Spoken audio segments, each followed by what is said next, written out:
Well, if somebody says something out loud, it's 10 times more powerful than if they think it. And then as we started to study the data, particularly data that was just reinforced by Christine Porath from Georgetown and Harvard, that negativity is a multiple of 4 to 7 times more powerful than positivity. So think about that. If I say something out loud, it's 10x.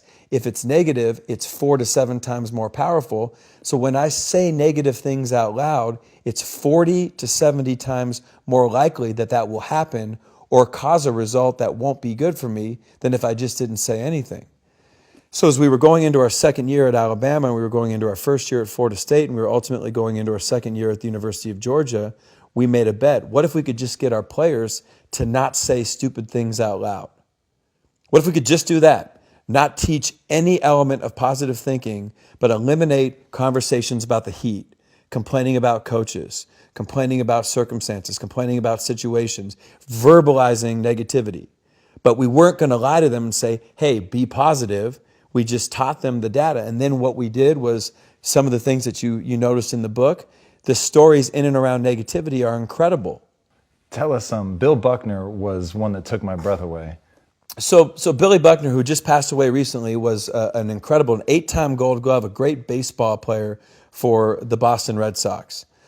Well, he made a mistake in sports that would be one of the biggest sport bloopers in history. And in 1986, he let the game-winning run score on a ground ball through his legs that ultimately would give the Mets the World Series. Mm-hmm. Now, I was just watching an ESPN E60 Jeremy Schaap story, and I saw an interview that was done in 1990 that resurfaced in 1995, where Buckner was interviewed 12 days before the World Series, and he said, the dreams are to win the World Series, and the nightmare would be for me to let the game-winning run score on a ground ball through my legs.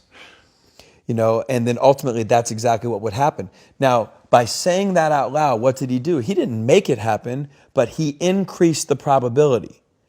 And this is what I want people to understand. Your internal thoughts are all over the place.